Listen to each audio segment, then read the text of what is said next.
On the last edition of the Wrestling Degenerates, we discussed Travis Banks, a Kiwi wrestler who was one of BritWres' biggest stars before a trainee of his exposed him. We also discussed Lars Sullivan, a WWE wrestler whose career came to a crashing halt after old racist, homophobic and derogatory forum posts were uncovered. And we discussed Alberto Del Rio, a former WWE World Champion whose career took a nosedive due to his various controversies outside of the ring and his arrests. Welcome to a little twist on the usual Wrestling Degenerates. This is the WWE Degenerates. We're discussing wrestlers who were known prominently for their time in the WWE. I know already what the comments are going to say, so before all the meat riders start crying in the comments, this video is not an attack on WWE. I hate that I have to say that, but that's the state of wrestling fans right now. They are that sensitive. But anyway, like and subscribe, and let's begin. Gentleman Jack Gallagher was first introduced to WWE audiences in 2016, when he was part of the Cruiserweight Classic. He defeated Fabian Aichner in the first round, but was knocked out in the second round by Akira Tozawa.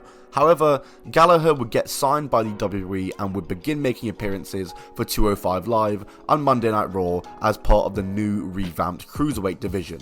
He would compete in the Royal Rumble in January, he would challenge for the Cruiserweight title at Fastlane, and would challenge for the WWE United Kingdom Championship too. For the next few years though, Jack Gallagher would really tread water. He never really became anything in the Cruiserweight division or just in WWE in general. He would often lose matches, and he was mainly just known as the British guy in the Cruiserweight division who wasn't Neville. For the next couple of years, he would get into feuds with the likes of Brian Kendrick, Drew Gulak, and even Drake Maverick. And following a losing streak in 2019, Jack Gallagher headbutted Drake Maverick after he had just lost to Angel Garza, continuing that losing streak and turning heel in the process and using it to take some time away from TV. And when he returned in February 2020, he was sporting an entirely new look, with numerous tattoos on him, and just wasn't looking like the male Mary Poppins that he was before. He was no longer just a generic British stereotype. And it looked as though, hey, maybe this was the start of something new for Jack Gallagher. Maybe this is a new era for Jack Gallagher. But this new era for Jack Gallagher wouldn't last very long. On the 19th of June 2020, a woman came out accusing Jack Gallagher of sexually assaulting her at a New Year's Eve party in 2014 as part of the Speaking Out movement. Jack Gallagher was released from the WWE on the same day. On the 5th of October of that same year, Gallagher would break his silence on the allegations. He stated that he did not remember the incident taking place, but he wished to take responsibility and he apologized for what he had done. Jack Gallagher has not wrestled since his WWE release. However, he was signed by Bare Knuckle Fighting Championship this year and has had one fight which he won, with him having another fight in December. But it looks as though he'll never be involved in wrestling ever again. Ted DiBiase Jr., the son of Ted DiBiase, debuted for the WWE in 2008, winning the tag titles in his first match with Cody Rhodes. The two would soon after join up with Randy Orton to form Legacy, a trio made up of second and third generation wrestlers, and Legacy was very successful as a trio. Rhodes and DiBiase won the World Tag Team Championships 2 times while the trio were together, and Randy Orton won the WWE title 3 times whilst in the group. In 2010 though, the group would split up, culminating in a triple threat match at WrestleMania 26 that was won by Randy Orton. And unfortunately for Ted DiBiase Jr. from here, he wouldn't really do much. Randy Orton would continue as a main eventer well into the modern day, and Cody Rhodes would begin his ascension as a single star, and we all know everything he has done since then, and that has culminated in him being one of the biggest stars in wrestling today. Ted DiBiase Jr. though, he started the DiBiase posse. That's the levels between the three of them.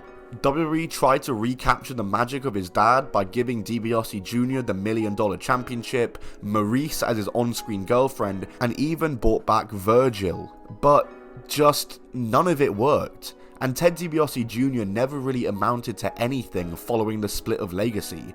On August 26, 2013, DiBiase announced that due to suffering anxiety and depression that he wouldn't be renewing his WWE contract and he would be gone from the company soon after. DiBiase would wrestle 3 more matches on 2013 and another 2 in 2016 and 2017 respectively before calling it a day for his wrestling career, and would all go quiet as Ted DiBiase Jr.'s name would fizzle away. Until May of 2022. But first, we have to go back to February 2020, where the Office of the Mississippi State Auditor arrested 6 people that it accused of mishandling federal funds dispersed by the Mississippi Department of Human Services. Please follow with me here.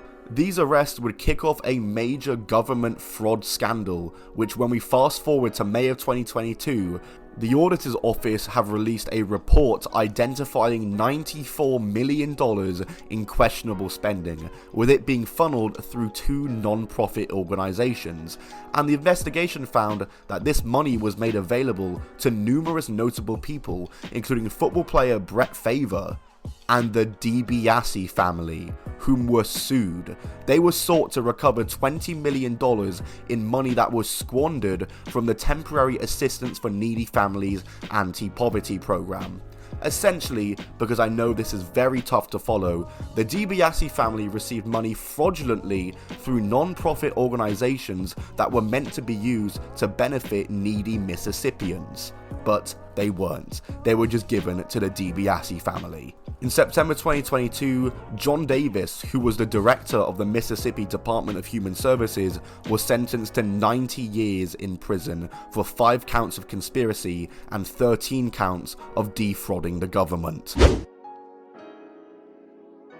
Bill DeMott made his first major wrestling appearances for WCW. He enjoyed a stint in WCW from 1995 all the way until WWE's buyout of the company in 2001, being a 2-time WCW United States Heavyweight Champion. He would then wrestle for the WWE from 2001 until 2007, mainly being used as a jobber and a lower card guy, where he would go under many different names. Hugh Morris, General Huge Erection, and of course what we mainly know him as, Bill DeMott. Bill DeMott left the WWE in 2007 and would begin working the indies and would open his own wrestling school that he ran from 2009 until 2010. And it seemed like being a trainer was Bill DeMott's calling now, because in 2011 he returned to the WWE as a trainer, thus ending his in-ring career. He was the head trainer for that year's Tough Enough, and he would become the head trainer for FCW, a position that he would retain when FCW transitioned into NXT, and he would continue in this role into 2013 when the WWE Performance Center was opened. But in 2015, his career as a trainer would also end, because in March 2015, a load of allegations against Bill DeMott came to the limelight from several former Deep South Wrestling, FCW, and NXT trainees. These allegations had actually all came out between 2012 and 2015, with WWE only responding to some of them at the time and stating they found no wrongdoing. Among the names accusing Bill DeMott of mistreatment were Eva Lise, Hannibal, Kurt Hawkins, Luchasaurus, EC3, Ryan Nemeth, Simon Dean, and even Kenny Omega, amongst other names. DeMott was accused of sexual harassment, using racist and homophobic slurs, letting trainees train while naked, making trainees do dangerous drills, and bullying his trainees. This resulted in the hashtag FireBillDeMott trending on Twitter, and sure enough, on March 6, 2015, Bill DeMott would respond to the allegations. He outright denied all the allegations, but also announced his resignation, citing that he didn't want to damage the reputation of WWE. Since his resignation, he has not been involved in wrestling. So yeah, that wraps it up for another edition of the Wrestling Degenerates. Comment down below who you want me to talk about next in another edition of the Wrestling Degenerates. I'll have the AEW Degenerates coming out very soon, and loads of content throughout all of December coming very soon. So stay tuned for that. Like the video, subscribe for more, follow me on all my socials linked down below. I'll see you all soon. Goodbye, and keep on rolling.